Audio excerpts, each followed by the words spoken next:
This is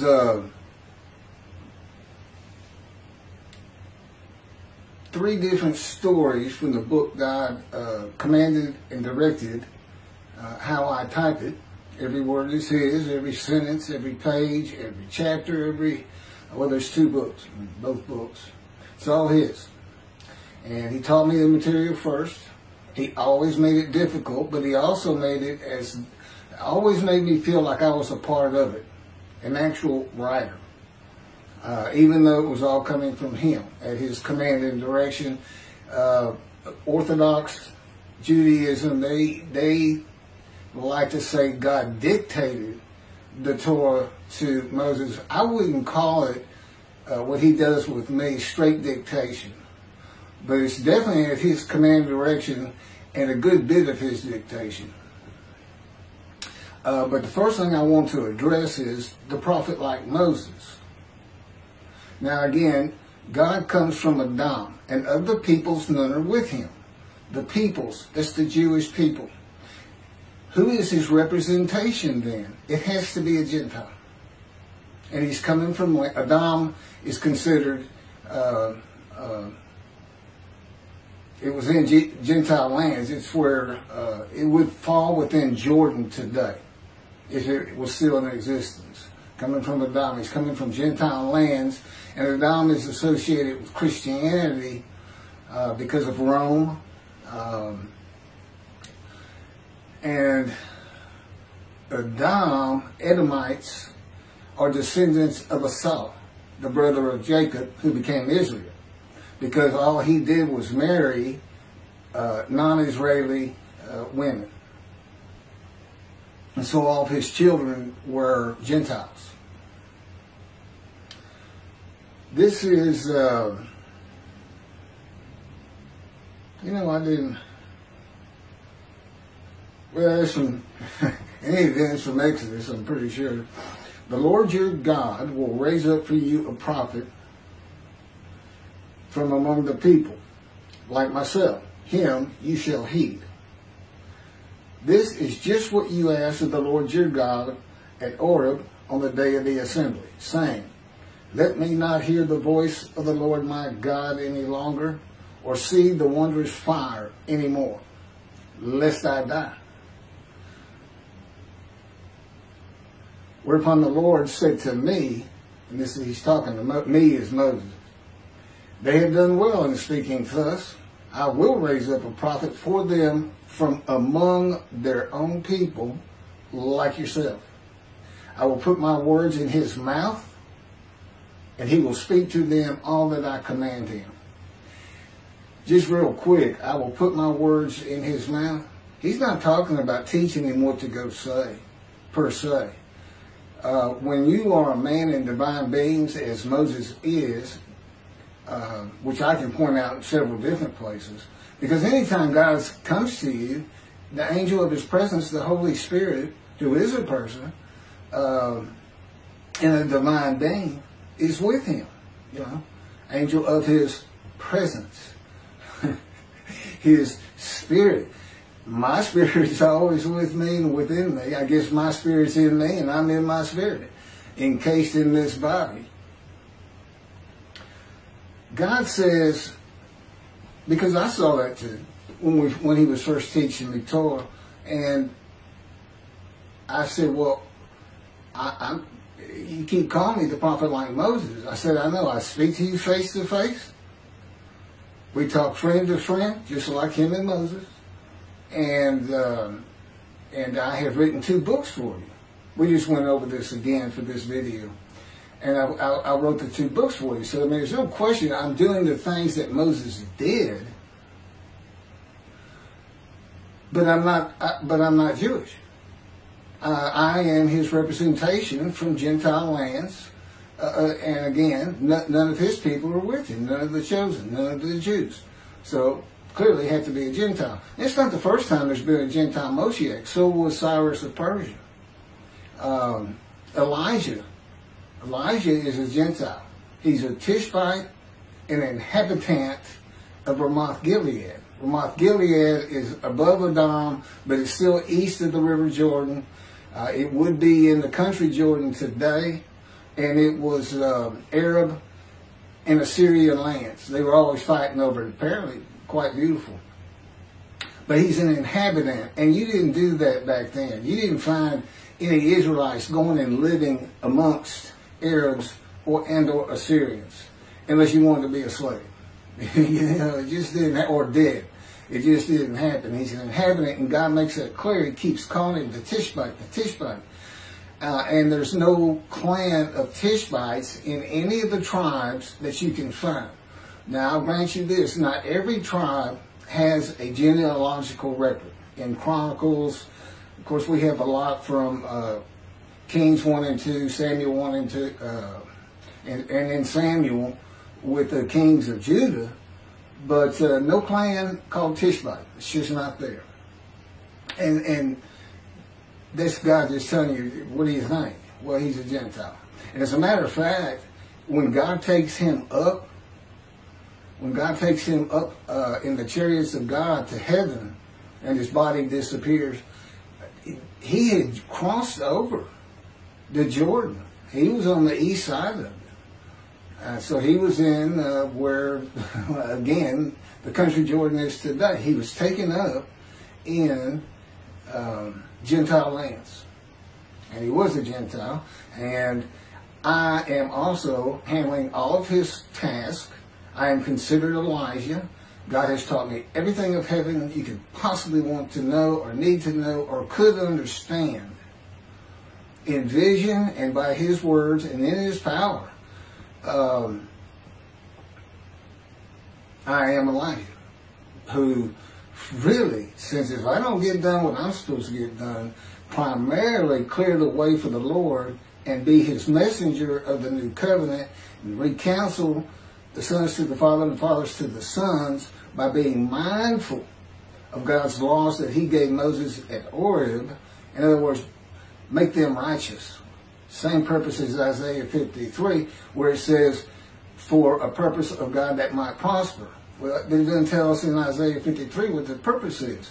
Well, you find out in Malachi, his purpose is, I'm returning to my temple, and we don't have it ready for him. It's not there. Okay, and now he knew it wasn't going to be there. If you look at the covenant of friendship that comes with Moshiach, who God calls David, my servant David, a shepherd. Does not call him King Moshiach.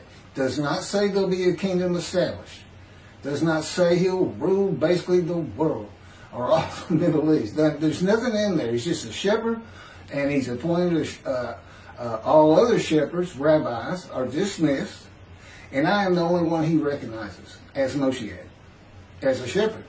And I'm not a rabbi, though. When I usually say rabbi, shepherd, I think rabbi. And I should. You know, the leaders over the flock. But for me, I don't use the term, I don't want to use that. It means teacher. But I'm a shepherd, and I'll be teaching the matters that you have found on these YouTubes throughout the rest of my life, and along with my experiences with God, and try to get people to understand him and his personality in greater detail.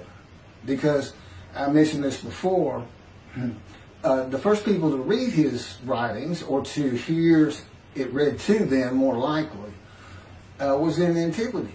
And he had to have a certain persona for the times. And in those times, people felt God was always angry. And the concept of a spirit within you going to a spiritual heaven and being with God just wasn't there. That's why you have so much resurrection of the dead. And it was also because they had no medicine, knowledge of medicine and science. You know, we know today you cannot take dust and form a human being. That includes God. God said it. Now, I could have made human beings something so different than what you know that there could be a resurrection, but they still wouldn't have gone to dust. I'd have made sure of that. But he says, what I have is perfect. But anyway, the bottom line is we know there's no resurrection of the dead. I know it to be fact because it's supposed to happen when I arrive. And when Moshe comes, we're supposed to have the resurrection of the dead. Well, you better hope not. I don't know that you can even fit them into the square mileage of the Israel, much less take care of them. Can you imagine just the Israelites who were in Egypt for 400 years? You know how many people that was? I mean, I don't exactly. I know 600,000 left with Moses, men. That's not counting women and children. Well over 1 million, I'm sure. What are you going to do with those people? They were savage, in a savage time, totally ignorant, no school. They wouldn't understand anything, and you'd have to take care of them. That's just that group. And you got the Holocaust, 6 million. You got everybody between the Exodus and the Holocaust. Now you got everybody some 70 years later after the Holocaust.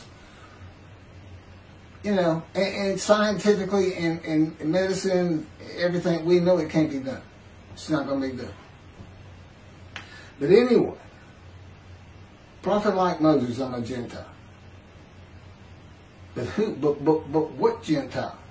The descendant of King David, one of the greatest Israelites ever. And God considers me Israelite. And God is not bound by the laws of man or the laws of the Jews. Period.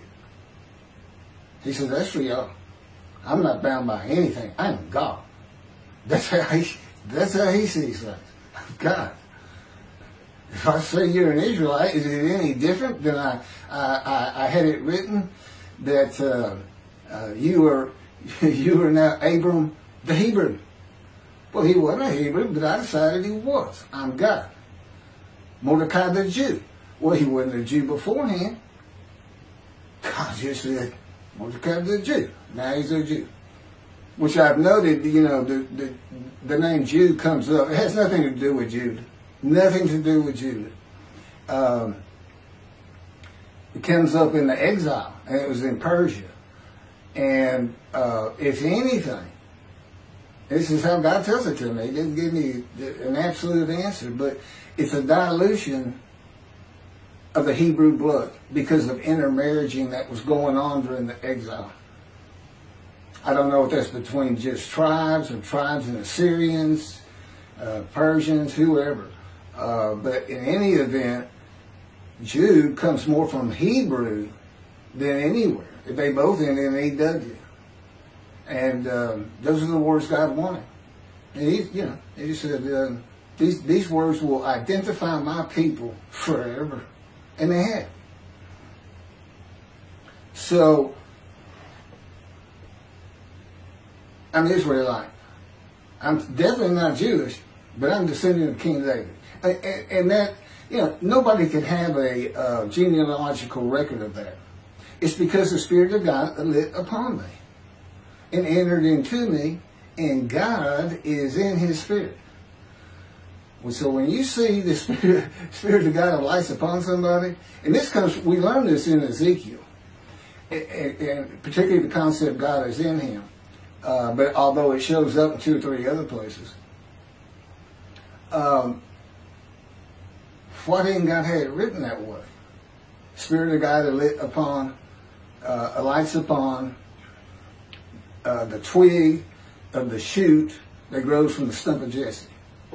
And the stump is all about Jesus, because God knew, it's a stump because of the banishment of the last king before the final Babylon, whenever they took him away, deportation. Jeconiah, and he was banished from ever ruling over Judah again.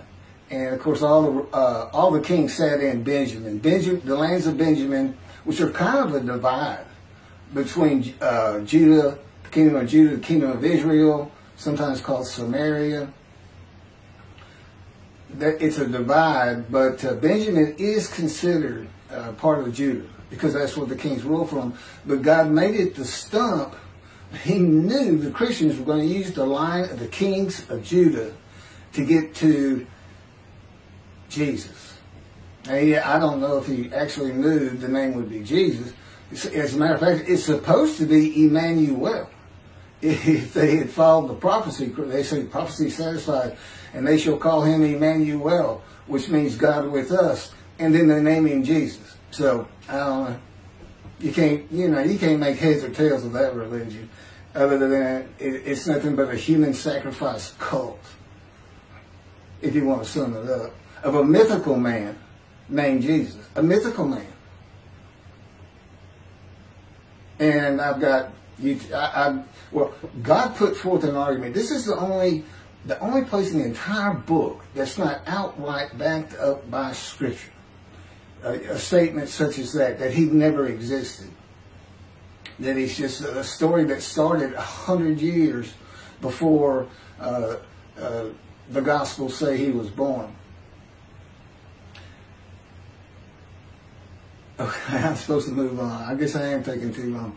But anyway, so that's why it's a stump. The only ancestral tree we know of from King David through King Solomon. It has to be through King Solomon, because they both were given, David was given the Davidic covenant, and I guess the Solomonic covenant, I don't know. Anyway, eternal kingships. That's all we had, and so that got cut down. It got banished. And so a new tree sprouts, and that would be the genealogical tree that I'm a part of. The shoot that grows from the stump, and somewhere down the line, here's a little bitty leaf, a little bitty stem and a leaf, and that's me. And my name would be written on the leaf, Keith. And so I'm part of the genealogical tree that we don't know anything about. But I know who I am because the Spirit of God lit upon me, entered me, and God is in His Spirit, and God flat out told me, you are descendant of King David. You are Israelite. You are of the Israelites, and you are an Israelite as far as I'm concerned. In any event, for those who don't like how God does that, and I guarantee there's someone out there, I'm going to be an Israeli citizen one day, which means I'm converting to Orthodox when we get to Jerusalem. Meet some people I want to be converted by.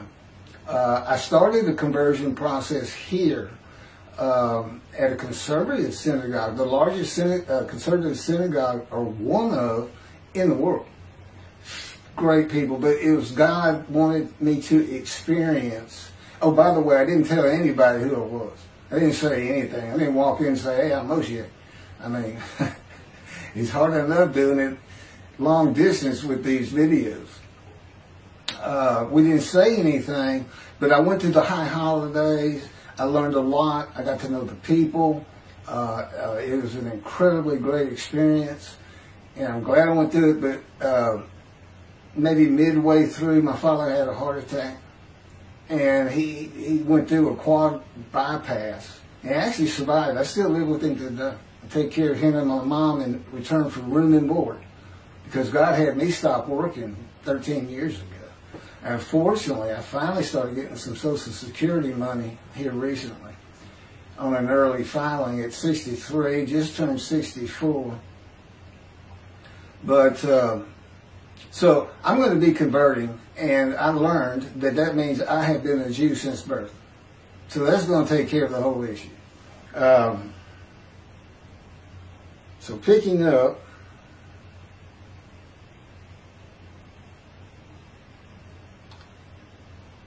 I'm having trouble with my,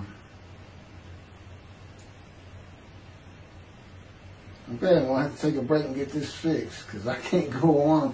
This is, God's books on here, and I got to have it when I do these videos.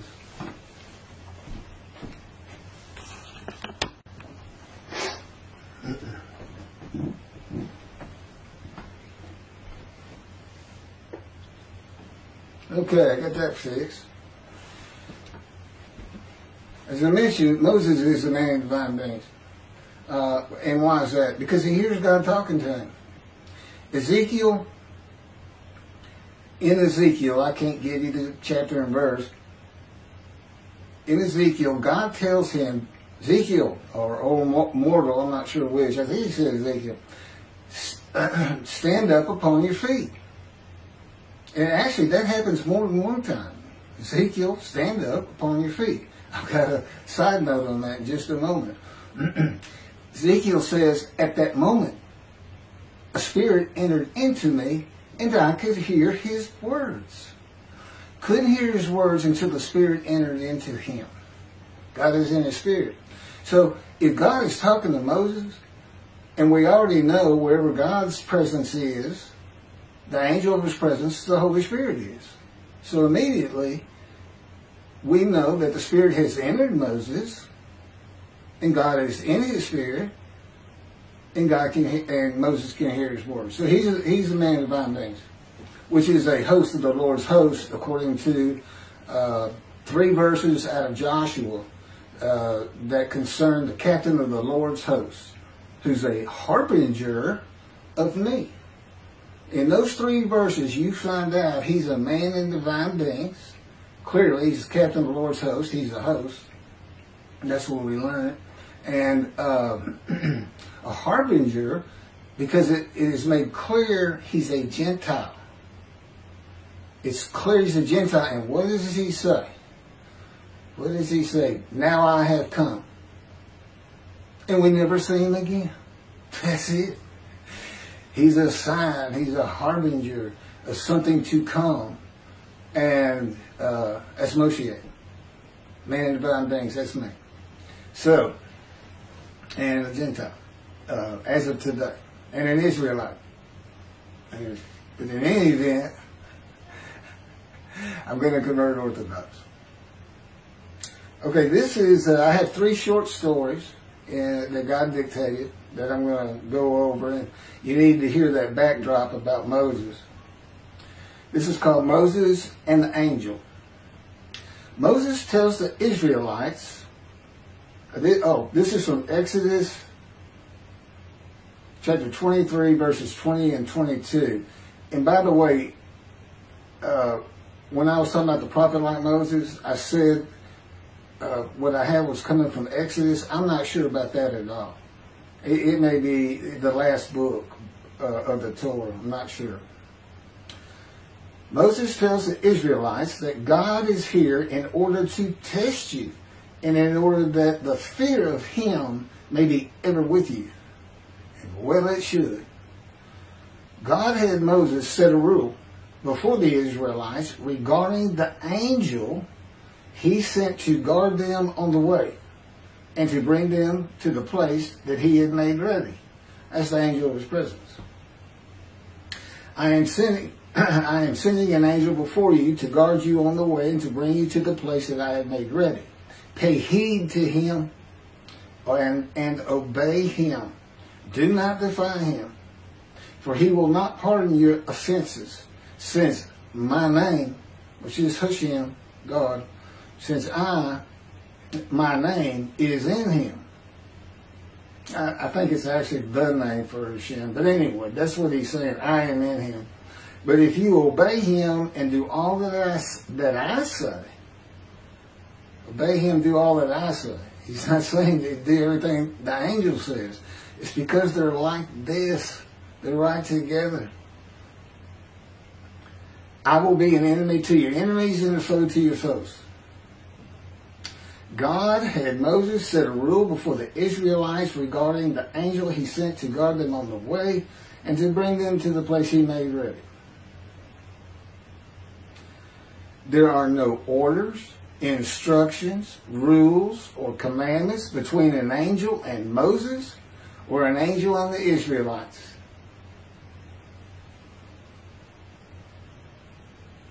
Obey him, this, that, this. And yet, we don't have a single account of anything coming from the angel. They all come from Moses. Moses, go tell Israelites chapter 2 of Leviticus.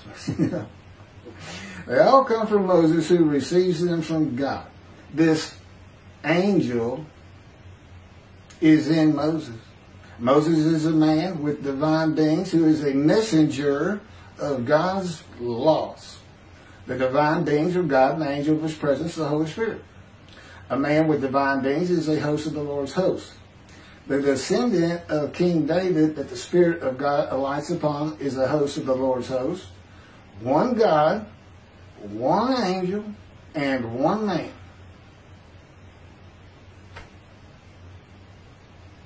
Every prophet of God.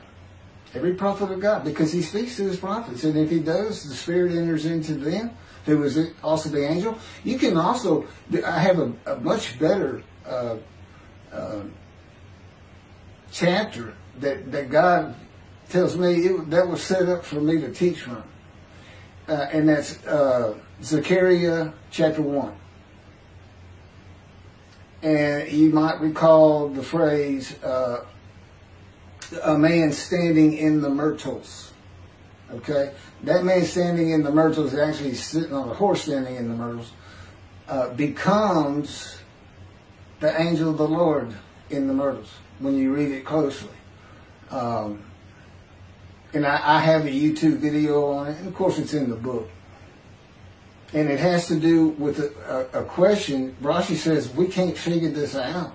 It's too enigmatic. It's like a dream and a vision. We can't. Here's Rashi, known for saying Isaiah 53 is the people of Israel. You know what he says? We have to wait for the teacher of righteousness to understand what this is. Well, the teacher of righteousness is here. That's Isaiah 53. And I have the answer. I know what it's all about, and it actually ties into what's happening today. You know, with me in these books in the covenant that includes sin forgiveness. Okay, the next one is, and this really goes to a man in divine being, Spirit entering into you. Moses and Joshua the attendant. Joshua, the attendant, was named Hoshi in the Exodus. Now, this is from Numbers. That's 13 and 6. Joshua, the attendant, was named Hoshi in the Exodus. From the tribe of Ephraim, Hoshi, son of Nun. Numbers 13 and 6. And his name was changed to Joshua by Moses. Those were the names of the men whom Moses sent to scout the land. But Moses changed the name of Hoshi, son of Nun, to Joshua. Numbers, chapter 13, verse 16.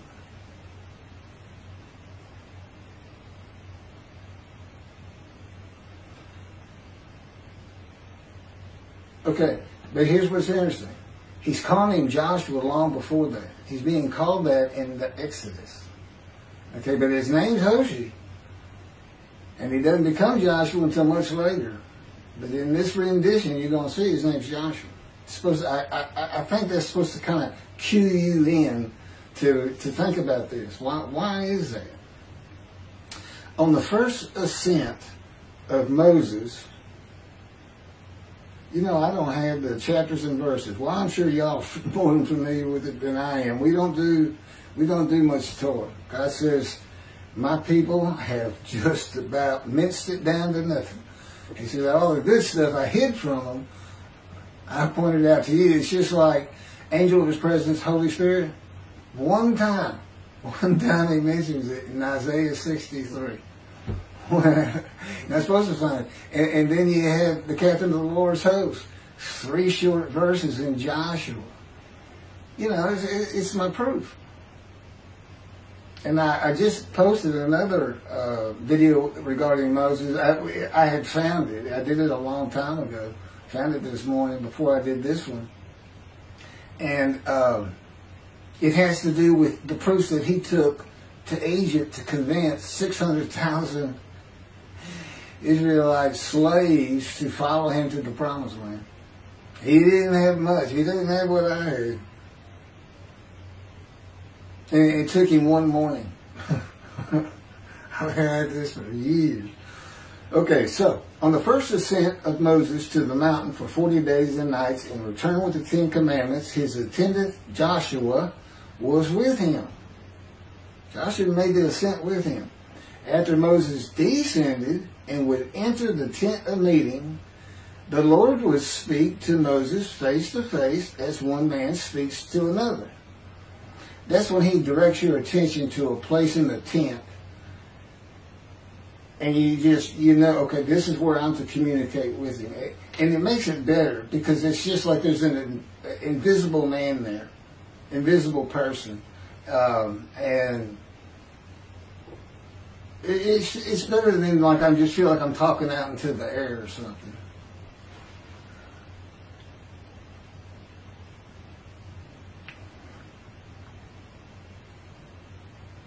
And as one man speaks to another. And he would then return to the camp. But his attendant, Joshua, son of Nun, a youth, would not stir out of the tent. Joshua's name was Hoshea at the time. So Moses goes into the tent, talks to the Lord face to face, and Joshua's right there with him. And then Moses gets up and leaves, and Joshua stays. His attendant does not go with him. He stays in there with God. Joshua did not leave the tent of meeting where Moses would speak to God face to face. At this time, the face of Moses was not seen as radiant. When Moses ascends the mountain the second time for 40 days and nights and returns with the 10 Commandments, the skin of his face is radiant. And thereafter, when he enters and exits the tent of meeting, the skin of his face is radiant. And Hoshea, Joshua, is not mentioned again on the mountain or in the tent. Joshua the attendant, who is Hoshea the attendant, represents the person of the Spirit of the Holy God, the angel of God's presence, who has now alighted upon and dwells within and without, by the way, Moses of the radiant face. That's what the radiant face is. You know, I mean, you can make up all kinds of different interpretations, I suppose. But for what I'm doing with the man in divine beings and showing that includes Moses, that's what that was all about. You know, it's just symbolic or no, it's not metaphors. In any event, the next one is Moses and the 70 elders. Yeah, all these stories and everything is going to man and divine beings. The Spirit of God, angel of his presence, has entered into you, and God is in his spirit, and he's in his angel.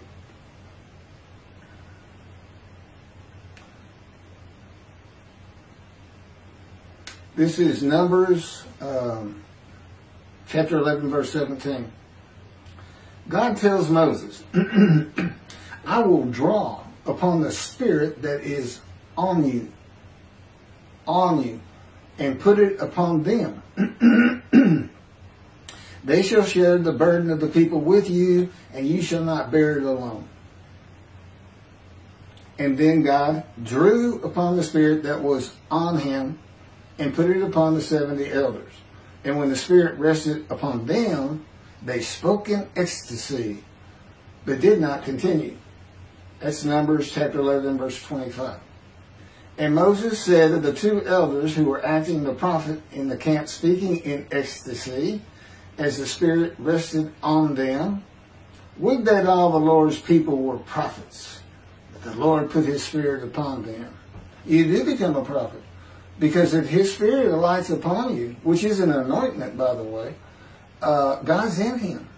And from this we know it can be done with 70 people at the same time. That doesn't even come close to what happens in heaven, where God will be the information of your mind.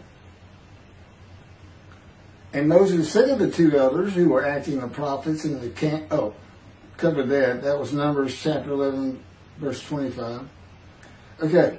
The spirit that was drawn from Moses and put upon the 70 elders is not the spirit that was born in Moses and that was Moses. The same spirit that is in all men. What was drawn from Moses was the Spirit of God.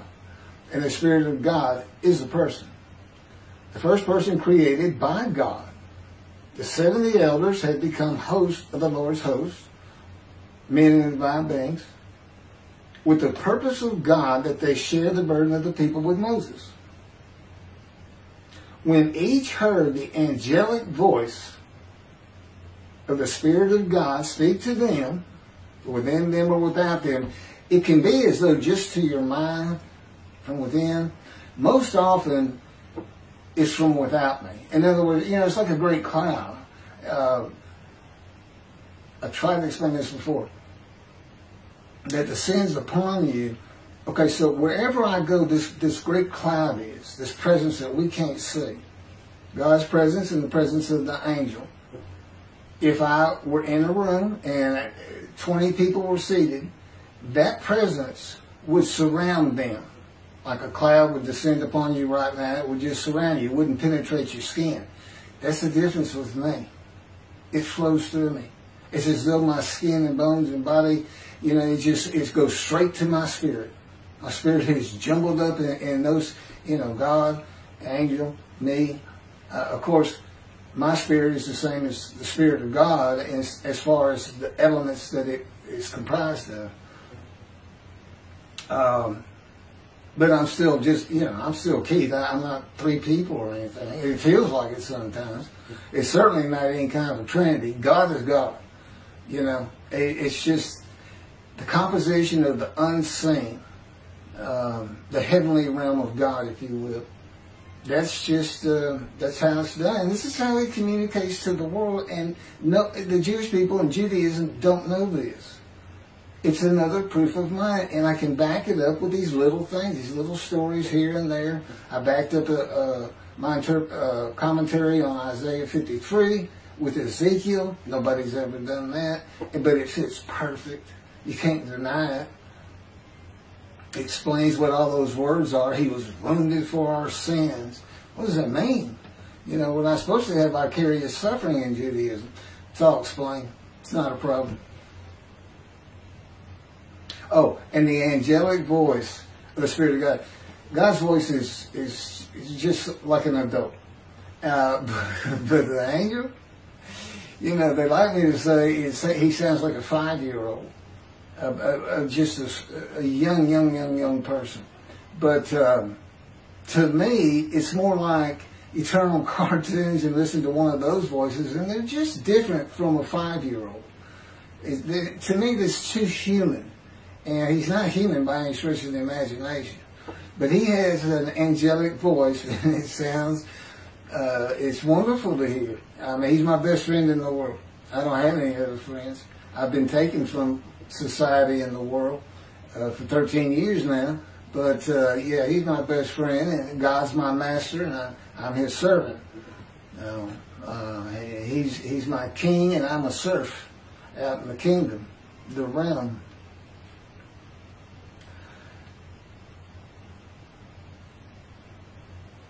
Okay, so when each heard the angelic voice of the Spirit of God speak to them, in them or without them, they became very excited and were saying all kinds of different things depending on what the person of the Spirit of God was saying to them. Chiefly, we know he's saying, y'all got to help Moses. But, he's a real cut-up. I mean, he'll make you laugh. He'll get you excited and talking loud. And he's a necessary party for God to put a man into the fire of refinement.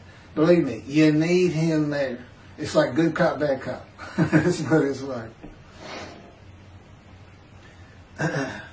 The important part for Moses is that each of the 70 would now, in one accord, have the idea and thought that they would share the burden of the people with Moses. Now, there's no account of God commanding the 70 to share the burden of the people with Moses, but they did. And they did it based on the Spirit of God telling them to. And of course, God's there. The Spirit of God can't do anything without God because he has no power. No angel has power. God is the sole power of the unseen realm of heaven. He's the sole power. He does not create an angel. You read, and this mostly came from Christianity, the archangel, the fallen angel, Satan, this and that. And, I've heard Christians talk about great armies that fight good in the celestial, in the heavenly realm. No, God's it. You know, He's the power. Now, He can, if He sends an angel on a mission to do something in particular, which would be a rarity if I can't even think of one. But if He did, he basically would send, his presence would go with that angel, and he would have the power. It would be God's power, but he'd be doing it for the angel and whatever he was supposed to do. So that's more about Moses from the Torah, coming from Mashiach, the Gentile atheist of 50 years, that has never been seen. I'm quite certain, because I know Judaism doesn't recognize the Spirit of God as a person. And they never talk about the angel of His presence. So I know they don't have any of this. Again, a greater proof of who I am and that these words are true. And it all fits. And I got backup. I got, you know, God just left little acorns here and there. You know, every pig gets an acorn now and then. I think it's pig. I don't know. But anyway, thank you for listening.